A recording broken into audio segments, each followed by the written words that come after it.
terkait dengan keadaan Bang Rasman, sebenarnya keadaan yang menurut saya kurang baik ya. Ya kan, dalam hal apa? Dalam hal Bang Rasman itu dirawat di Malaysia. Kemarin mengambil second opinionnya di Malaysia, perawatan di Malaysia terkait dengan sakit yang dialami. Itu yang pertama. Yang kedua, untuk menghadapi putusan ini Bang Rasman pulang. Balik ke Indonesia kemarin kalau nggak salah, dan besok itu akan dilaksanakan pembacaan putusan. Nah, terkait dengan putusannya saya juga udah tahu lah. Ya kan, saya udah tahu nih kurang lebih 2 tahun. Apa yang dituntut oleh jaksa itu yang akan dibacakan sama majelis hakim. Itu yang pertama. Yang kedua adalah ini kan vonis yang tidak objektif. Kalau vonis yang objektif itu harusnya sama iklim hakim. 6 bulan. Ya, ini vonis yang tidak objektif. Jadi menurut saya ini vonis yang menurut saya mungkin vonis bayaran. Ya kan, makanya didesak cepat-cepat gitu. Yang selanjutnya kemudian segera memvonis Bang Rasman gitu. Tapi pesan saya di sini ya, mungkin ini merupakan kemenangan bagi Bang Hotman, kemenangan sementara bagi Bang Hotman, tapi bukan juga merupakan kekalahan bagi Bang Rasman. Karena kenapa?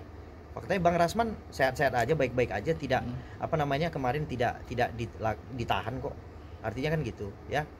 Nah, artinya ya nggak apa-apa, kita akan hadapin sampai ke MA. Kita akan hadapi putusan itu sampai ke MA. Ya kan? Mungkin ini hari kita menghadapi hakim yang tidak menggunakan pandangan hukum yang baik. Ya mungkin saja nanti di pengadilan tinggi ada hakim yang punya nurani yang lebih baik gitu, yang bisa memutus itu lebih objektif gitu. Bagaimana yang memerintahkan cuma dapat 6 bulan, yang diperintah menerima kuasa untuk melaksanakan malah dapat 2 tahun. Kan aneh itu udah hukumnya.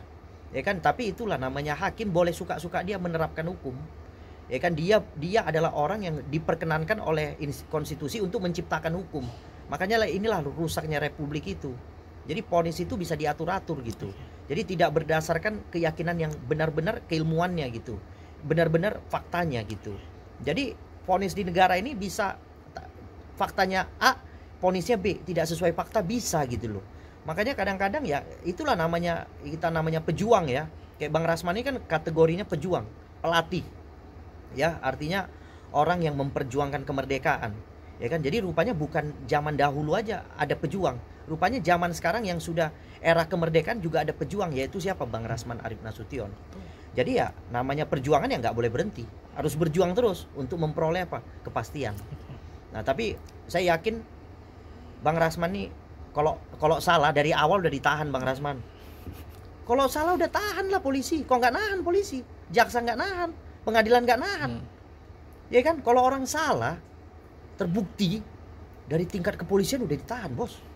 Ini nggak ditahan, memang orangnya nggak salah, cuman ya ini kan objekan ya kan, bagi kehakiman ini mungkin objekan ya kan. Karena kenapa? Perkara Bang Hotman ya kan, mungkin ya kan ada keterkaitan objekan besar gitu kan, sehingga ya mereka kemudian memprioritaskan kepentingan Bang Hotman kan gitu. Itu saja sih menurut saya. Tadi kan kata Abang kalau di ibaratnya di Indonesia itu sudah diatur-atur, mungkin apakah ada dugaan permainan di belakang sih Bang? Kalau menurut Abang sendiri? Udah pastilah. Karena satu, waktu persidangannya kan nggak objektif udah, ya kan. Padahal seorang hakim ketua majelis itu kan harus mengatur lalu lintas jalannya sidang, bukan marah sana marah sini. Waktu kita pemeriksaan tergugat atau terdakwa lebih berat ke kita. Waktu kita menghadirkan ahli kita, malah ahli kita dibatas-batasi gitu loh, ya kan mengambil keterangan ahli kita aja dibatas-batasi. Jadi di situ kan sudah tidak objektif artinya. Ya udah, terus bagaimana tuntutan iklim 6 bulan, tuntutan Bang Rasman 2 tahun, ini udah jelas kan nggak berimbang. Artinya ya memang ada proses hukum yang dipesan-pesan udah ya menurut saya ya. Karena kenapa? Terakhir ketika majelis hakim ini sudah diganti, sudah keluar telegramnya pergantian majelis hakim, maka Bang Hotman mengirimkan surat kepada Mahkamah Agung untuk supaya hakim itu masih tetap di sana sampai sidang Bang Rasman itu selesai. Nah, akhirnya keluarlah penetapan dari ketua pengadilan yang mengatakan hakim itu di situ aja dulu sampai proses ini selesai gitu. Ini kan udah jelas kan nggak objektif udah. Kalau objektif harusnya udah ganti kan hakimnya kan, gitu ya. Jadi menurut saya ini adalah vonis yang dipesan-pesan.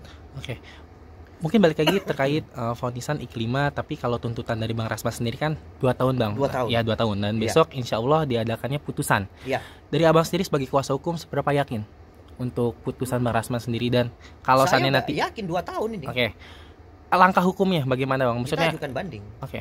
Ya itu normatif pengacara akan ajukan banding. Nah, kalau kalah lagi di tingkat banding kita akan ajukan kasasi. Ya. Kalah lagi di kasasi kita akan ajukan PK. Ya nggak apa-apa lah, ya kan, namanya Bang Rasman ini adalah upaya mendewasakan diri. Ya kan, mungkin mencari keadilan harus sampai ke Roma kan, harus sampai ke apa namanya, Negeri ke negara Cina, orang ya. ini. Ya kita akan tempuh. Oke. Prinsipnya gitu. Bang, nanti kan besok diadakannya putusan dari Bang Ya, Rasman sendiri. pembacaan putusan. Ya, pembacaan putusan. Jika nanti langsung ditetapkan ibaratnya bersalah, Ya. apakah langsung ditahan atau bagaimana Bang? Oh nggak bisa. Oke. Jadi putusan itu ketika kita ngajukan banding itu sudah namanya putusannya sudah kemudian harus diabaikan Oke. gitu. Artinya belum mengikat Oke. ya. Kalau belum mengikat artinya dia tidak bisa dilaksanakan dulu sebelum ada putusan yang lebih tinggi. Seperti itu. Jadi ketika dia mau dibaca hukuman sekian, kemudian diponis langsung dipenjara, kemudian bahkan langsung dimatikan pun sekalipun, ketika kita mengucapkan banding, maka putusan itu mentah lagi. Oke. Artinya tidak untuk dilaksanakan dahulu hingga menunggu putusan yang lebih tinggi. Oke, berarti dari kuasa hukum Bang Rasman tetap maju terus Bang ya? Maju terus, kita nggak akan mundur, selangkah pun kita nggak akan mundur. Karena kenapa? Bang Rasman benar. Oke. Orang benar, dia bela orang, tiba-tiba harus masuk penjara, kan nggak masuk akal udah. Dia bela I5 datang kasih tahu nih aku dilecehkan ini itu segala macam, dia pula yang mau dipenjara, kan nggak masuk akal ini udah. Ya namanya advokat kok, ya kan, imunitasnya ada. Ya itu makanya saya bilang di pesan-pesan, kenapa? Ada putusan MK kok. Advokat nggak bisa dituntut, tapi bisa diputus, kan melucu nih. Tabrak aturan udah kan. Nah, artinya nggak bisa dituntut, tapi dituntut juga sama jaksa. Ini jaksa pun tabrak aturan ini. Ini udah kacau balau ini udah negara ini. Nah, itu yang menurut saya di pesan-pesan. Oke. Di pesan-pesan Bang ya? Iya, jadi aturan itu dibuat untuk dipesan-pesan kalau sekarang menurut saya. Oke, berarti balik lagi ada permainan di belakang Bang ya, kayak gitu ya? Pasti. Ada atensi lah, pasti. Atensi kanan, kiri, atas, bawah. Udah pastilah. Kita tahu kan Bang Hotman kan pengacara presiden. Dia menyebut aja pengacara presiden, ya, semua orang pun gentar kan? Ya kan, nggak mana berani kan, artinya kan gitulah. Bang, mungkin kemarin-kemarin pas saat Bang Rasman sakit kan sempat diunggah juga, disindir melalui sosial medianya Bang Hotman. Mungkin Bang Lecu ngeliatnya gimana Bang? Tanggapannya? Ya, saya melihat sindiran itu adalah apa namanya, upaya merayakan kemenangan Bang Hotman ya. Mungkin seperti itu ya. Ya nggak apa-apa lah. Artinya Bang Hotman juga mungkin dia perlu merayakan kemenangannya. Tapi perlu saya sampaikan, ini bukan kekalahan bagi Bang Rasman. Ini hanya keberhasilan yang tertunda. Ya kan? Karena faktanya sampai ini hari Bang Rasman berada di luar. Tidak dilaksanakan penahanan dari tingkat pertama sampai pengadilan. Jadi faktanya Bang Rasman, kita belum kalah, ya kan? Dan ini adalah keberhasilan yang tertunda saja. Kita masih perlu perjuangan lagi untuk menggapai keberhasilan itu. Tapi Bang, di deskripsi dari postingan dari Bang Hotman sendiri kan bilang vonis itu sakit itu tidak menghalangi pembacaan vonis. Iya. Apakah benar nggak sih Bang, maksudnya yang dideskripsikan oleh Bang Hotman sendiri? Ya sebenarnya bisa-bisa saja. Cuma nanti putusan itu in absensial. Oke. Artinya putusan yang tidak dihadiri oleh terdakwa. Jadi kalau putusan yang in absensial itu nggak bisa dilaksanakan eksekusi nantinya. Makanya pihak pengadilan menunggu hingga Bang Rasman itu dihadirkan. Jadi kalau putusan in absensial itu ya nanti putusan itu nggak bisa dilaksanakan. Saya berharap lebih baik diputus tanpa ada kehadiran daripada terdakwa. Oke. Nah, tapi pengadilan nggak mau, dia kasih 1 minggu lagi, dia desak lagi supaya kita cepat-cepat datang gitu. Oke. Supaya apa? Dia bisa cepat bacakan di depan kita. Kalau dia bacakan tidak ada kita, maka putusan itu tidak sah. Oke.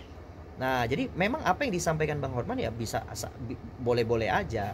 Tapi saya lebih mendukung. Tapi kan pengadilan nggak mau. Kalau gitu Bang Hotman suruhlah pengadilan bacakan aja putusan tanpa kehadiran Bang Hotman, gitu aja kok, sederhana.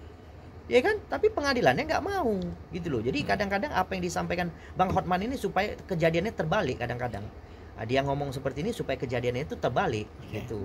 Yaitu apa? Supaya tetap pengadilan tuh mendesak Bang Rasman tuh datang. Oke. Berarti untuk besok Bang Rasman pasti datang ya Bang ya? Pasti kita hadapin. Oke.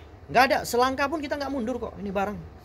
Selangkah pun nggak mundur kita hadapi. Tapi untuk kondisi saat ini Bang, mungkin terakhir gimana Bang Hotman? Bang Rasman? Sebenarnya masih kurang sehat, ya kan? Dia kan mengalami penyakit serius juga. Iya. Sebenarnya kurang sehat, tapi dia paksakan loh. Untuk menghadapi putusan dia paksakan. Ya dia mau nunjukin bahwa selangkah pun dia tidak mundur kok. Katanya kalau seandainya telat penanganan mungkin bisa terjadi stroke, amit-amit atau lumpuh. Apa benar Bang? Iya. Nanti hakim yang kena karma, udah gitu aja. Kalau terlalu orang sakit dipaksakan, ya kan? Ya nanti kita masih ada hukum akhirat lah. Kita minta hukum akhirat menindak orang-orang yang memang menzolimi Bang Rasman. Itu aja permintaan saya. Oke. Mungkin terakhir Bang, pesan untuk Bang Hotman Bang? Saya pesan untuk Bang Hotman adalah, Bang Hotman ini kan pengusaha sukses dan sekaligus advokat tersukses di Indonesia. Artinya sudahi polemik dengan Bang Rasman, ya kan? Udah, Bang Hotman punya kegiatan sendiri, laksanakan kegiatan sendiri. Jadi sudah, akhiri saja polemik dengan Bang Rasman. Itu pesan saya. Kemudian pesan saya lagi kepada para hakim yang akan menjatuhkan vonis besok ini, ya kan? Gunakan hati nurani. Tapi kalaupun, ya kan, mata sudah digelapkan oleh sesuatu hal, ya kan, saya cuma meminta hukum Tuhan nanti yang menindak hakim-hakim yang tidak berdasarkan objektivitasnya dan berdasarkan sesuatu. Jadi saya minta hukum Tuhan lah yang menindak mereka.